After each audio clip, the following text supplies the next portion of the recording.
మీ business ఏదైనా మీ ఊర్లో promotion చేయాలంటే అది సుమన్ టీవీతోనే సాధ్యం. ఇప్పుడే సంప్రదించండి. సాధారణంగా రాజకీయాల్లో కొందరు నాయకులు ఆలోచన పరులై ఉంటారు, ఇంకొందరు నాయకులు ఆవేశపరులై ఉంటారు. అయితే ఈ రెండు లక్షణాలు కలగలిసిన నాయకులు చాలా అరుదుగా కనిపిస్తుంటారు. వెల్దుర్తి మండల పరిధిలో ఉన్న తెదేపా నేత ఎల్లి జ్ఞానేశ్వర్ గౌడ్.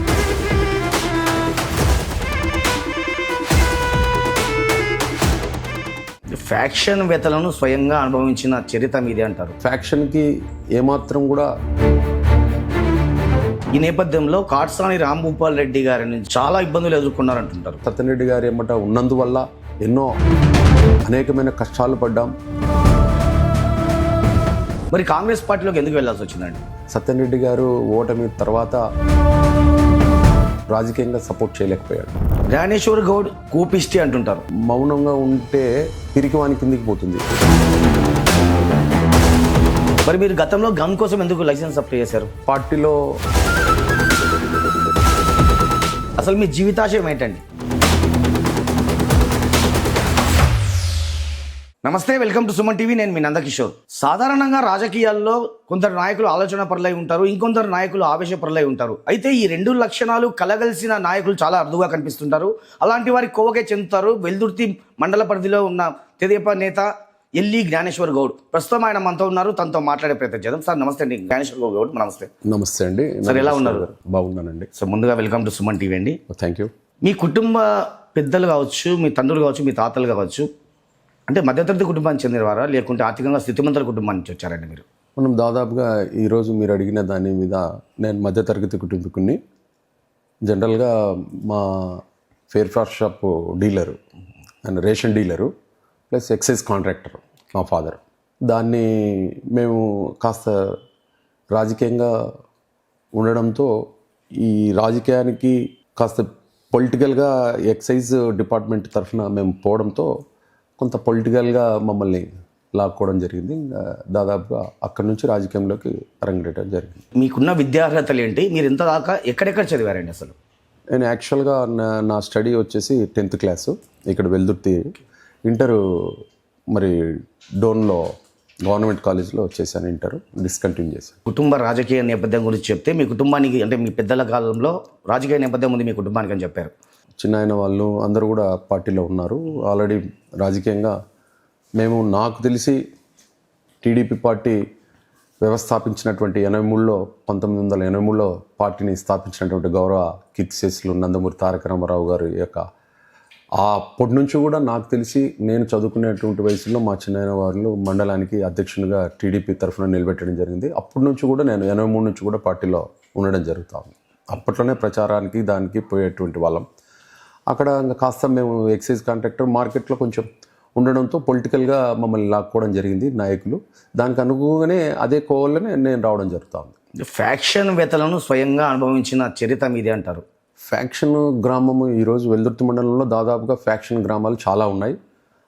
మేము ఫ్యాక్షన్కి ఏమాత్రం కూడా తావు ఇవ్వకుండా ప్రజలతో మమేకమై పనిచేస్తూ ఒక అన్ని వర్గాల వారిని ఆకర్షణీయంగా అందరితో సత్సంబంధాలు కొనసాగింపు చేసుకుంటూ రాజకీయంగా గాను ఇటు వ్యాపారవేత్తగా గాను అన్ని రకాలుగా అందరితో అనుకోగా పోయేటువంటి మనస్తత్వం మాది.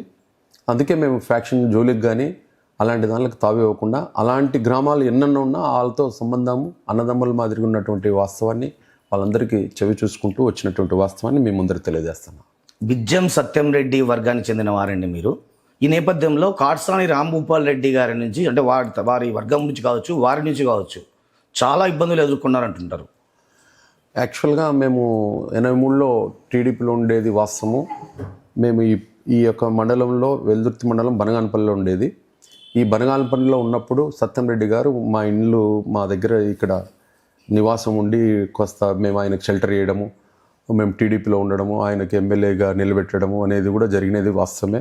ఆ రోజు టీడీపీలో 83లో ఉన్నప్పుడు సత్యం రెడ్డి గారికి మేము సపోర్ట్ చేయడం వాస్తవం.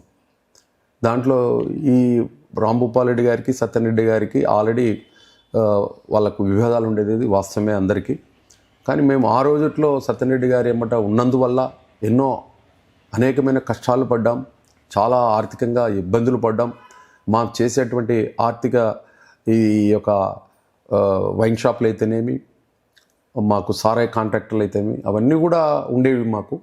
అప్పట్లో సత్యరెడ్డి గారు ఉన్నందువల్ల వాళ్ళకు సపోర్ట్ చేస్తున్నందువల్ల మమ్మల్ని ఇబ్బంది జరిగినటువంటి వాస్తవాన్ని కూడా మేమందరం కూడా చెవి చూసుకున్నాం. ఆ తర్వాత పార్టీ కొంచెం టీడీపీ పార్టీ బలహీనపడడంతో ఆ రోజుట్లోనే రాంభూపాల్ రెడ్డి గారి తమ్ముడు చంద్రశేఖర్ రెడ్డి గారికి ఇవ్వడంతో టీడీపీ టికెట్ని అక్కడి నుంచి మేము కొంచెం స్లోగా అయ్యి రాంభూపాల్ రెడ్డి గారితో మాకు సత్సంబంధాలు రాయబారం పెట్టి మమ్మల్ని పార్టీలోకి తీసుకోవడం జరిగింది.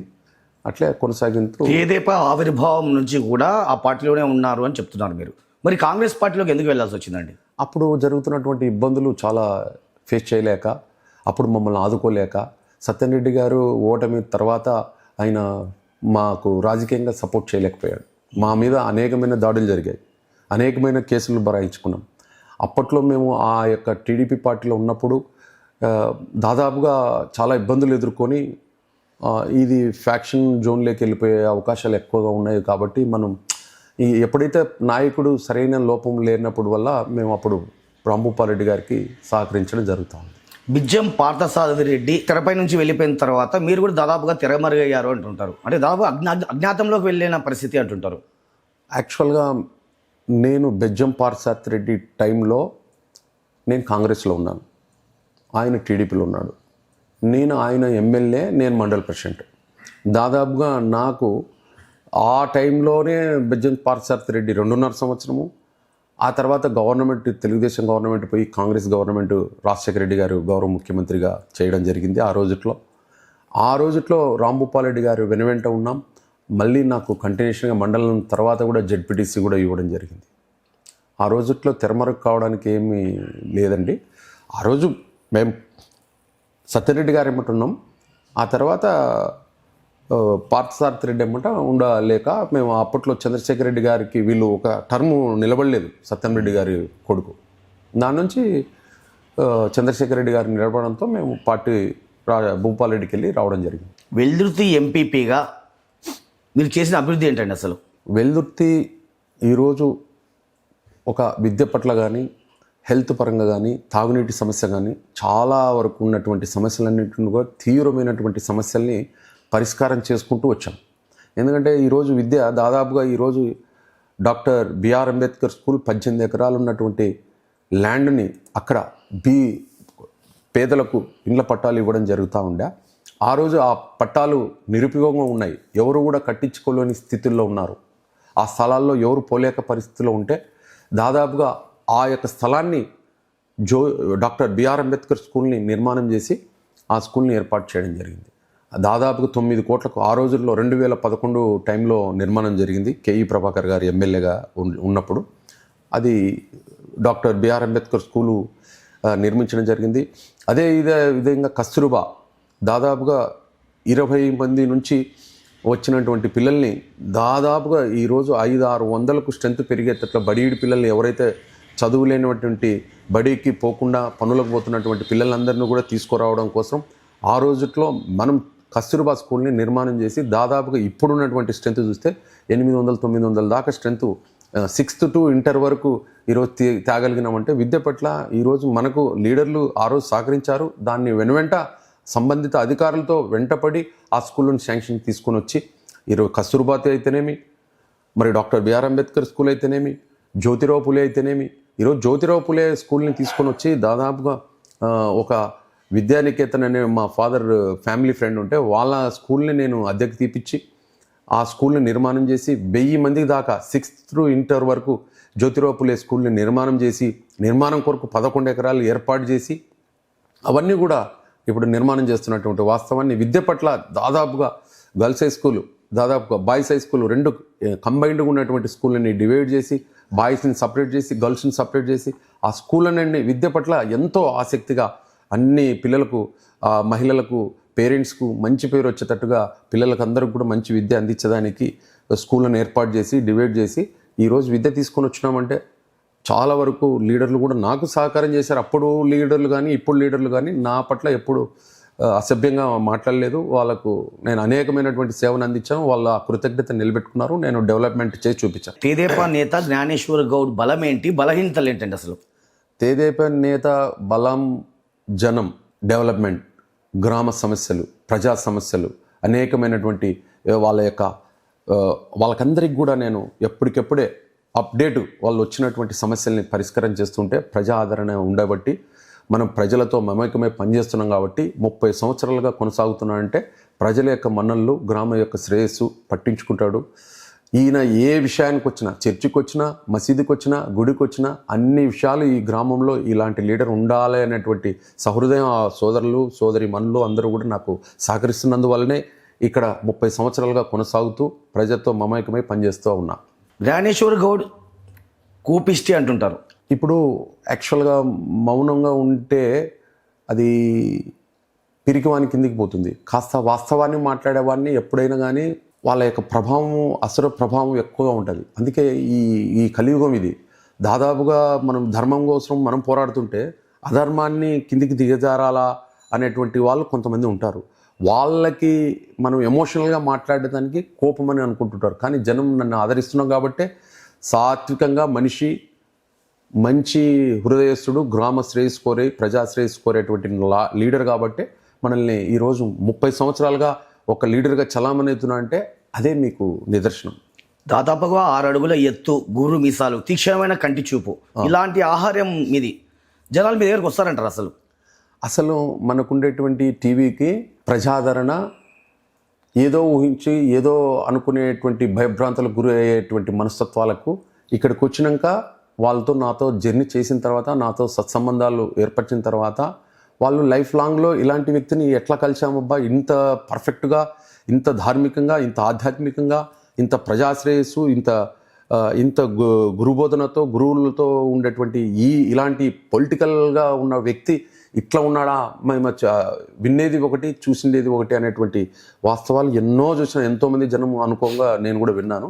కానీ అది జర్నీ జరిగితే ప్రజలు, అందుకే వాళ్ళ యొక్క నా యొక్క టీవీ తనం వేరే డిఫరెంట్గా ఉండొచ్చు వాళ్ళకు, కానీ మనసు హార్ట్ఫుల్గా, ప్రేమతత్వంతో, ధర్మంతో ఉండేటువంటి మనస్తత్వం. పత్తికొండ ఎమ్మెల్యే అభ్యర్థి ఎవరైనా కావచ్చు, ఆ అభ్యర్థి గెలిపడంలో శాసించే శక్తి మీరు అంటుంటారు. అసలు ఇంతటి క్రేజ్ మీకు ఏ విధంగా వచ్చిందండి? అసలు అదే ఇప్పుడు పత్తికొండ యాక్చువల్గా ప్రజాదరణ పొందినందువల్లనే లీడర్లు కూడా మన యొక్క అతను చేసేటువంటి ధర్మమైన పనికి ప్రజా ఆదరణ ఎక్కువ కలిగినటువంటి వ్యక్తి, అతని సపోర్ట్ మనకు కావాలి అనేటువంటి ఆలోచన ప్రతిపక్షం వాళ్ళైతేనేమి, అధికార పార్టీలు అయితేనేమి అందరూ కూడా మనల్ని ఆ లీడర్కి మనం రైట్స్ ఇవ్వాలి అనేటువంటి భావన వాళ్ళలో కలిగించే స్థాయికి ఎదిగాం కాబట్టి, ప్రజా ఆదరణ ఉంది కాబట్టి వాళ్ళందరూ కూడా మనల్ని ఇతను ప్రజానాయకుడు, ఇతను ధర్మ పరిపాలన అందిస్తాడు అనేటువంటి, మనం తప్పు ఒప్పులు చేయకోకుండా మనకున్నటువంటి గుణాలని వాళ్ళు స్టడీ చేశారు కాబట్టి మనకు రైట్స్ ఇవ్వడం జరుగుతూ ఉంది. అందుకోసమే ఆ లీడర్లు మన వెనువెంట మనం ఖాళీగా ఉంటాం. ఖాళీగా ఉంటే కూడా వాళ్ళంతకు వాళ్ళే మీరు కావాలి, మీరు రావాలి అనేటువంటి భావన వాళ్ళలో ఉంది. కానీ మనకు దాని ఉద్దేశంతోనే శ్యాంబాబు గారు మాతో డిస్కస్ చేసి, లేదు మనం కొనసాగింప చేయాలి, మనం ముందుకు పోవాలి, మనం డెవలప్మెంట్ బాగా చేస్తావు, ప్రజలతో మమేకమే పనిచేస్తావు, నువ్వు ఉండాలా, నీ లీడర్షిప్ ఉండాలా అనేటువంటి ఎన్నోసార్లు, పలుసార్లు, చాలాసార్లు శ్యాంబాబు గారు అనడం జరుగుతూ ఉంది. అది నిదర్శనం. మీరు ప్రజానాయకుడు అని చెప్తున్నారు, మరి మీ బంధువర్గంలోనే చాలామంది కూడా మీతో విభజిస్తున్న పరిస్థితి. ఆ యొక్క భావనలు ఈ కలియుగంలో తప్పకుండా ఆ ప్రభావం మన బంధువులకు, మన కుటుంబకులకు, మన దాయాదులకు తప్పనిసరిది. అది అందుకే వాస్తవం తెలుసుకోవాలి, ధర్మం వైపు వెళ్ళాలి, గురువు చింతన ఉండాలి. అందుకే వాళ్ళకు భగవంతుని చింతన, గురువు అనేది వాళ్ళతో ఉంటే, సాంగత్యం చేస్తే వాళ్ళకు విషయ సూచిక అర్థమవుతుంది. అలాంటి సూచనలు లేవు కాబట్టే వాళ్ళు మూర్ఖత్వంతో వాళ్ళకి చిన్న హాని కూడా చేసిండాను, కులంలో కానీ, బంధువులకు కానీ, ఎవరికి కానీ. మరి వాళ్ళు అంటే అసూయ, అంటే ఈర్ష. ఈ అసూయ, ఈర్ష ఎక్కడి నుంచి వస్తుందంటే వాళ్ళకు వాస్తవం తెలియటంలే. ఈడు మనవాడు కదా, ఇంత ప్రజాదరణ కలిగినాడు, వీని యొక్క మనల్ని వాళ్ళు జీర్ణం చేసుకోలేకపోతున్నారంటే వాళ్ళ యొక్క మూర్ఖత్వం. వాళ్ళు అసూయపడుతున్నాడు, కులంలో ఈర్ష. వాళ్ళ కోసం మళ్ళా మా చిన్నాయనోళ్ళ కోసం ఎంపీపీకి, జడ్పీటీసీకి అన్ని పదవులకు మనం యొక్క సహకారాలు అందించాం, మా సొంతం చిన్నాయనోళ్ళకు, బంధువులకు, అందరికీ. కానీ వాళ్ళకు ఉండాలి, వాళ్ళ విజ్ఞప్తికే వదిలేస్తున్నాం. వాళ్ళ ఆత్మపరిశీలన చేసుకోవాలా. వాళ్ళు చేసుకోలేక ఈరోజు అనేకమైనటువంటి అసూయ. ఒక వీడియో మీకు వైరల్ చూపిస్తే చాలా చాలా రాంగ్గా మాట్లాడినటువంటి వీడియోలు కూడా, ఆడియోలు కూడా ఉన్నాయి. కానీ వాళ్ళ విజ్ఞప్తిగా వదిలేస్తున్నాం. అలాంటి బంధువులు ఉన్నారు, నాకు కాదనటంలే. కానీ కొంతమంది ప్లస్ ఉన్నారు, కొంతమంది మైనస్ ఉన్నారు. ప్రజాదరణ కులము అనేది దాదాపుగా ప్రజాదరణ మనకు ఫుల్ ఫ్లెడ్జ్లో ఉంది. కులంలో అనేది వాళ్ళ ఈ మార్పు తెచ్చుకుంటే వాళ్ళకు భవిష్యత్తు ఉంటుంది, అందరికీ భవిష్యత్తు ఉంటుంది. అందరము సత్సంబంధాలతో హాయిగా మంచి రిలేషన్తో నడుపుకోవడానికి అవకాశం ఉంటుంది. ఒకప్పుడు అత్యంత ఆవేశపరుడైన జ్ఞానేశ్వర్ గౌడ్ గురు ప్రబోధంతోనే చాలా మారిపోయాడు అనుకోవచ్చా? 100%. దాదాపుగా నేను వైఎస్ఆర్ గవర్నమెంట్ వచ్చిన తర్వాత కాంగ్రెస్ గవర్నమెంట్లో అనేకమైనటువంటి ఆఫీసర్లు లంచాలకు పాల్పడితే అనేకమైనటువంటి ప్రజల్ని ఇబ్బంది పెడుతున్నటువంటి వాస్తవాలని ఎవరైతే గురి చేస్తున్నారో వాళ్ళ మీద కాస్త గడుసుగా మాట్లాడడం జరిగింది. అవన్నీ కూడా రియలైజ్ అయ్యాం, వాళ్ళు రియలైజ్ అయ్యారు, మేము రియలైజ్ అయ్యాం. ఆ తర్వాత మనం ఇలాంటిది వాళ్ళు కూడా ఈయన దగ్గర మనం మంచిగా ఉండాలా, మంచిగా చేసుకోవాలా, ప్రజా శ్రేయస్సు కోరాలా, గ్రామాభివృద్ధి కోరాలా అనేటువంటి అధికారులు రావడం జరిగింది. వాళ్ళందరూ కూడా మాకు అధికారులు అయ్యా ఇట్లా ఉండాలా, ఇట్లుంటే ఇట్లా డెవలప్ అవుతుంది, మీరు ఈ సిస్టంతో పోవాలి అని అధికారులకు మనం ఇన్స్ట్రక్షన్స్ ఇవ్వడం జరిగింది. అనేకమైనటువంటి వైఎస్ఆర్ పార్టీలో కూడా చాలా ఇబ్బందులు బట్టి నన్ను చాలా సార్లు దాడికి పాల్పడినటువంటి వాస్తవాలు కూడా ఉన్నాయి. కత్తులు రాడ్లు తీసుకొని నా పెట్రోల్ బంక్ దగ్గరికి వచ్చినటువంటి వాస్తవాలు ఉన్నాయి. అప్పట్లో మేము ఆ యొక్క దాడికి ఎదుర్కొని ఆ గొడవలు పడి జైలు చేసినటువంటి వాస్తవాలు ఉన్నాయి. అందుకే పార్టీ గుర్తించాలి. ఇవన్నీ మేము మా బాధలు ఎన్నో నరకం కన్నా ఎక్కువ చూసాం. అవన్నీ ఫ్యాక్షన్కి తావివ్వకుండా ఆధ్యాత్మికం వైపు ఎందుకు పోయామంటే గురు చింతన, ధర్మ మార్గము, ప్రేమతత్వము ఇవన్నీ ఉండాలా. మన భావనలో మనలో కల్మషం లేకుండా ఎంతసేపు ఉన్నా మనకు అలాంటి గొడవ పడిన వ్యక్తులు కూడా ఈరోజు శరణు కోరిన వస్తే వాళ్ళకు రక్షించడం జరుగుతుంది. ఓకే అండి, కాంగ్రెస్ కావచ్చు, మరోవైపు వైకాపా కావచ్చు, ఇటు చూస్తే తెదేపా కావచ్చు, అన్ని పార్టీల నాయకులతో మీకు సత్సంబంధాలు ఉన్నాయంటుంటారు. ఈరోజు నేను ఆల్రెడీ కాంగ్రెస్లో ఉన్నవాడిని. ఆల్రెడీ 85లో టీడీపీలో ఉన్నాను. ఆ తర్వాత భూపాలరెడ్డి దగ్గరికి తీసుకున్నటువంటి వాస్తవం పక్క. అది 95లో యూత్ కాంగ్రెస్ లీడర్గా ఉండడం వాస్తవం. 2001లో మండల ప్రెసిడెంట్గా ఉండడం వాస్తవం. 2006లో నా బీసీ మహిళకు వస్తే నా భార్యను జడ్బీటీసీగా పెట్టడం వాస్తవం. ఇదన్నీ వచ్చిన తర్వాత కేఈ ప్రభాకర్ గారు ఎమ్మెల్యేగా టీడీపీ తరఫున పునర్విభజన తర్వాత బనగానపల్లె నుంచి పత్తికొండ నియోజకవర్గంలోకి రావడంతో నేను ఆ రోజుట్లో అక్కడి నుంచి నా బంధువులు, కులము, రిలేషన్ అనే ఉద్దేశంతో అక్కడ మిత్రత్వంతో అక్కడ నారాయణ రెడ్డి గారు టికెట్ రాక ఇబ్బంది పడి ఉన్న వాస్తవాన్ని ఆయన చెప్పి నేను రాదు, మీరు మీ బంధువులు మీరుతో పాటు వెళ్ళిపోనే అన్న తర్వాత నేను కేఈ ప్రభాకర్ గారికి మాటిచ్చి టీడీపీలోకి రావడం అనేది వాస్తవం. నేను టీడీపీల తర్వాత కేఈ ప్రభాకర్ తర్వాత కేఈ కృష్ణమూర్తి గారికి సపోర్ట్ చేసి అనేకమైన డెవలప్మెంట్ చేసినటువంటి వాస్తవం. ఆ తర్వాత కేఈ శ్యామ్ గారికి, ఎమ్మెల్యే గారికి ఎన్నో అనేకమైన కృషి చేసి ఈరోజు ఆయనకు ప్రజాదరణ పొందేటట్టుగా చేస్తున్నటువంటిది వాస్తవం. అందుకే అందరూ కూడా నేను కాంగ్రెస్లో రిలేషన్ ఉంటాను, టీడీపీలో రిలేషన్ ఉంటుంది, వైఎస్ఆర్సీపీ పార్టీ వాళ్ళందరూ కూడా మనం కక్షలకు కార్పణ్యాలకు దారి తీయలే. ఈరోజు ప్రేమతత్వం, ధర్మ మార్గం, ఒక పార్టీ అంటే ఒక పార్టీ తరఫునే సిస్టమ్ మనం అవతల యువతల అన్యాయక్రాంతంగా మనం చేస్తుంటే మనకు కూడా ఆదరణ అనేది కక్షలకు దారి తీయడానికి అవకాశాలు ఉంటాయి. అందుకే మనం ఎవరికి ఒకరి ఇండివిజువల్గా మనదేమి ఉండదు. ప్రభుత్వ విధానాల గురించి మాట్లాడతాం, ప్రభుత్వ డెవలప్మెంట్ గురించి మాట్లాడతాం. అంతకు తప్పితే వ్యక్తిగత విషయాల్లోకి ఎప్పుడుకి ఆ పార్టీకి పోను, ఆ పార్టీకి పోను, ఎవరితో మనం వ్యక్తిగత విషయాల్లోకి ఎప్పుడు రాను. ప్రభుత్వాన్ని ఎవరైతే స్వాహా చేస్తున్నటువంటి వాస్తవాల్ని అది ప్రజలకు తెలియజేయడానికి మీడియా ముందుకు రావడం జరుగుతుంది. వెల్దుర్తి మండలంలో టీడీపీ పరిస్థితి ఏంటండి ప్రెసిడెంట్? వెల్దుర్తి మండలంలో టీడీపీ ఈరోజు బలోపేతం జరగాలంటే దీంట్లో 2 వర్గాలుగా ఉన్నాయి.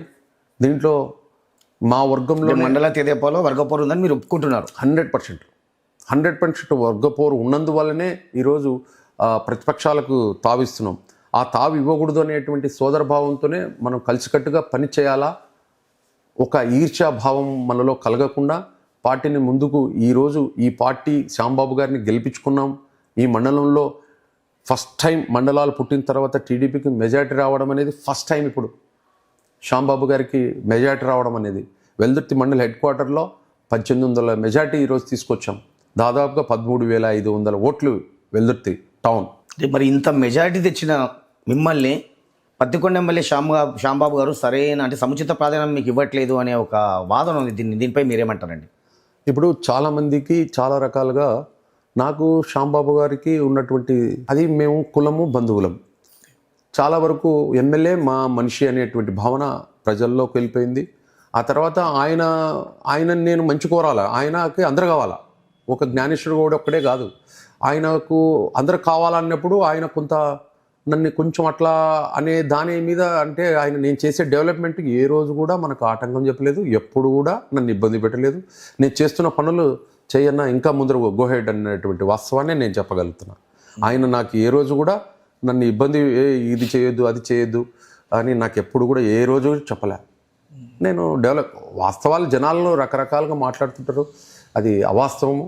వాస్తవంగా ఏమంటే శ్యాంబాబు గారికి కొంచెం టైం వ్యవధి కావాలి. ఆయన లీడర్లతో కూర్చొని ఈ యొక్క సఖ్యతని ఏర్పరచుకొని ఆయనగిన అందరినీ ఒక తాటి పిందికి తీసుకురాగలిగితే ఆయన యొక్క గెలుపు ఇంకా ముందు కూడా చాలా అద్భుతంగా ఉంటుంది.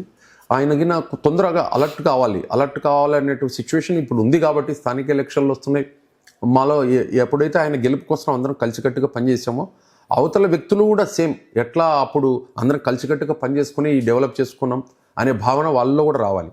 అలా వచ్చినప్పుడే ఈ పార్టీ ముందుకు పోవడానికి బీసీ, ఎస్సీ, ఎస్టీ, మైనార్టీలకు న్యాయం జరిగే అవకాశాలు ఎక్కువగా ఉంటాయి. బడుగు బలిగిన వర్గాల వారికి శ్యాంబాబు గారు మంచి చేయూతనిస్తాడు. అలాంటి నాయకత్వం ఉంటేనే ఈరోజు బలపడుతుంది, లేకపోతే చాలా ఇబ్బందులకు గురవుతావు. బీసీ, ఎస్సీ, ఎస్టీ, బడుగు బలిగిన వర్గాల వారు కూడా వెనుకబడిపోతారు.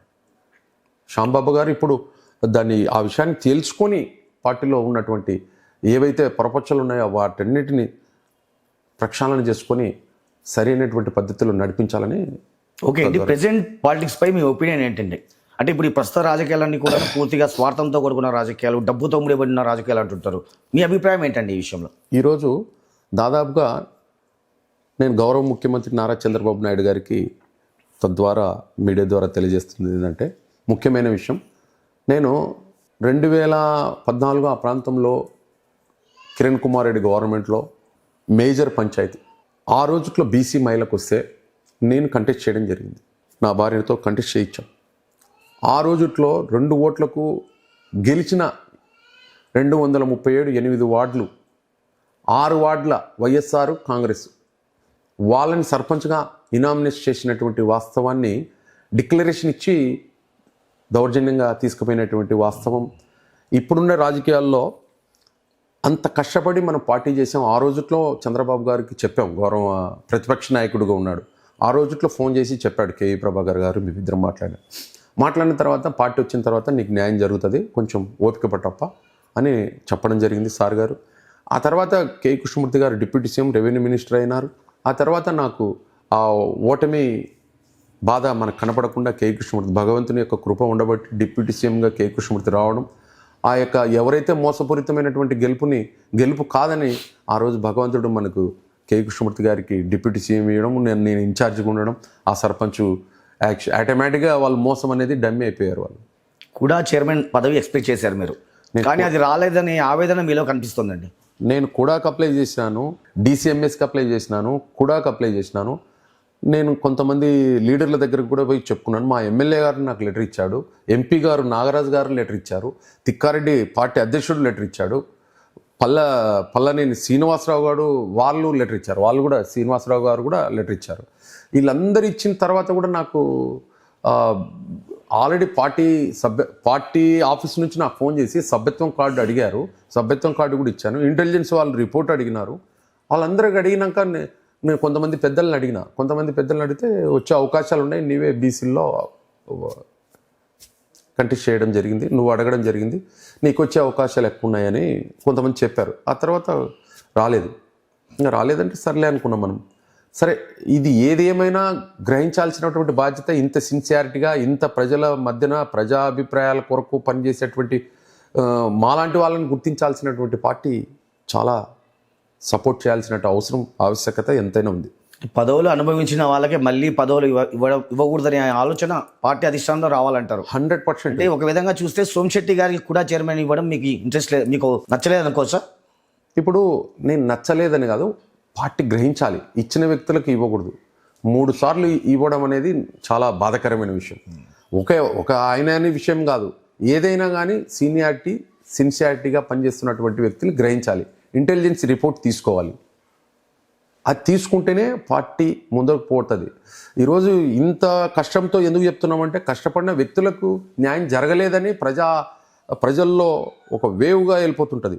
అలాంటి దాన్ని మనం ఛేదించాలంటే ఖచ్చితంగా మాలాంటి వాళ్ళకి న్యాయం జరిగితే ప్రజాభిప్రాయం కూడా అన్ని విధాలుగా పార్టీకి బలోపేతం అవుతుందని నా నమ్మకం. ఓకే అండి, మీరు ఫ్యాక్షన్ గొడవలు, ఎలాంటి ఫ్యాక్షన్ గొడవలు లేవు, నేను అందరితో బాగా ఉంటాను అంటున్నారు. మరి మీరు గతంలో గన్ కోసం ఎందుకు లైసెన్స్ అప్లై చేశారు?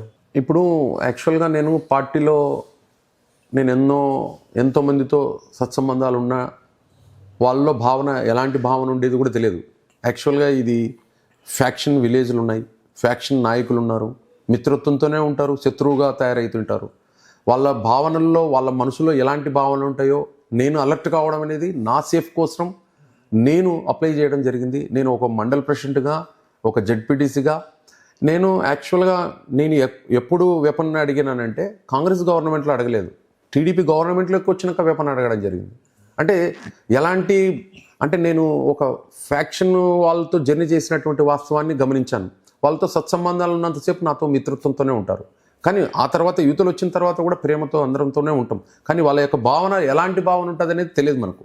ఇక్కడ నేను ఒక పార్టీ ఒక పక్షాన తిరిగి ప్రజా ఆదరణ పొందుతున్నప్పుడు ఇది కలియుగం, ఇది దాంట్లో అసూయపరులు ఎంతోమంది ఉండొచ్చు. కనుక నేను నా జాగ్రత్త కోసం, నా అలర్ట్ కోసం, నా సేఫ్ కోసం నేను ఎస్పీ గారిని సందర్శించి ఆ రోజుట్లో నేను గన్ లైసెన్స్కి అప్లై చేయడం జరిగింది. గన్ను వచ్చిన తర్వాత కాస్త కుటుంబంలో కూడా ఏం అవసరం లేదు, మనకున్న ఇంటెన్షన్స్, ఇక్కడ ఉన్నటువంటి కోపావేశాలకు ఎందుకు మనకు గన్ను అనే ఉద్దేశంతో నేను కొంతకాలం నిర్బంధంలో పెట్టాను. కానీ ఇప్పుడు ఖచ్చితంగా ఇప్పుడు ఉన్నటువంటి సిచ్యువేషన్ చూస్తుంటే దీన్ని బట్టి ఆలోచన చేస్తే ఖచ్చితంగా వెపన్ అనేది ఇంపార్టెంట్ అనేది, కాబట్టి ఇప్పుడు అప్లై చేశాను. ఇప్పుడు ఎస్పీ గారి దగ్గరికి ఫైల్ పోయింది, ఆల్రెడీ వచ్చే అవకాశాలు కూడా ఉన్నాయి. ప్రజాసేవ కోసం కాదు, కేవలం మీ అధికార దర్పాన్ని ప్రదర్శించేందుకోసమే మీరు పదవిని ఎక్స్పెక్ట్ చేస్తున్నారని నేనంటే మీరేమంటారండి అసలు? ఇప్పుడు యాక్చువల్గా మనం ఇంత సిన్సియారిటీగా ఇన్ని ఏళ్ళ 30 ఏళ్ళు ఉన్నటువంటి పార్టీలో ఉన్నటువంటి వ్యక్తులు నాకన్నా జూనియర్లు సీనియర్లు అయిపోయినారు. వాళ్ళు ఎంతో అనేకమైనటువంటి పదవులు అలంకరిస్తున్నారు. వాళ్ళ గురించి చెప్తే వర్ణాతీతంగా ఉంటుంది. ఇక్కడ ఉన్నటువంటి మాకు కూడా ఒక స్థాయికి పోయి ఇంకా ఉన్నతమైన మెరుగుపరచాల గ్రామాన్ని అంటే ఇక్కడ స్థానికంగా ఉండి ఎప్పుడు ఇక్కడ ఉన్నటువంటి పరిస్థితులు చూస్తే తీవ్రతని ఇంకా ఉద్రిక్తం చేయకూడదు అనే ఉద్దేశం మాకు కొంచెం ఉన్నతమైన పదవిని అందిస్తే మేము ఉన్నతంగా సేవ చేయడానికి దోహదపడుతుందనే ఉద్దేశంతో మనం పదవులు ఆశిస్తాం తప్ప పదవి అనేది ఇంపార్టెంటే. పదవి ఒక రకంగా పవర్ అనేది రావాలి. పవర్ ఇప్పుడు జిల్లా పరిషత్ చైర్మన్ ఉందండి, జిల్లా పరిషత్ చైర్మన్ తిక్కారెడ్డి గారికి చెప్పాం ఆల్రెడీ మన పార్టీలో ఉన్నప్పుడు. జిల్లా పరిషత్ చైర్మన్ అంటే ఆల్రెడీ జిల్లా పరిషత్ చైర్మన్ అలాంటివి వస్తే ఇంకా గ్రామం ఎంతో డెవలప్మెంట్ చేసుకుంటాం కదా. మామూలుగా సాదా సీదాగానే ఈరోజు ఎమ్మెల్యేలకు ఇన్ఛార్జీలకు ఉండే డెవలప్మెంట్ చేసిన వాళ్ళము, మనకంతూ కాస్త ఏదో ఒక పవర్ వస్తే ఆ పవర్ని ఉపయోగించుకొని ఈ ఊరిని డెవలప్ చేయొచ్చు, ప్రజా ఆదరణ పొందొచ్చు, ప్రజలకు ఇంకా చోరువయ్యి ఇంకా అనేకమైనటువంటి అన్ని రకాలుగా వాళ్ళకు ఉపయోగపడతాం కదా అనే ఉద్దేశం తప్ప పదవి వస్తేనే మనకు పదవి లేకుండానే చేశాం. మనకు కూడా మనకన్నా చాలామంది ఉన్నతమైన పదవులు పోయినారు. నా తోటి మిత్రులు వాళ్ళతో సత్సంబంధాలు ఉన్నట్టు నేను కాంగ్రెస్ గవర్నమెంట్లో ఉన్న వాళ్ళప్పుడు వాళ్ళందరూ కూడా ఒక స్థాయికి ఎదిగిపోయిన వాళ్ళు ఉన్నారు. వర్ణాతి ఒక 10 మంది లిస్ట్ ఉంటుంది, లిస్ట్ అవుట్ చేస్తేనే. కానీ మేము అలాంటివి కూడా 25 ఏళ్ళు అయింది టీడీపీలో. ఈరోజు సరికి ఒక పదవి లేకుండా ఉన్నామంటే చాలా వరకు ఇంత సిన్సియర్గా ఇంత సీనియారిటీ గల వ్యక్తులకు పదవి రాలేదంటే అందరికీ నేను ఆన్సర్ చెప్పలేకపోతున్నా దాన్ని.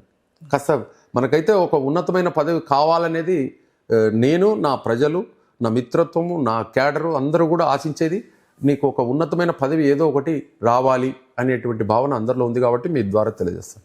మీ పార్టీ అధిష్టానము తాజాగా జిల్లాల అధ్యక్షులను నియమించిందండి. అంటే ముందుగా అనుకున్న వాళ్ళు కాకుండా కొత్త పేర్లు తెరపైకి వచ్చాయి.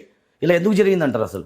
ఇప్పుడు యాక్చువల్గా అండి నిన్నటికి మొన్న ఒక పేరు అనౌన్స్ చేశారు, వాహిద్ అని, గోస్పాడ్ మండలం. ఆయన ఒక 15 సంవత్సరాలుగా కర్నూలులో నివాసం ఉంటున్నాడు. మహేంద్ర షోరూమ్ పెట్టాడు.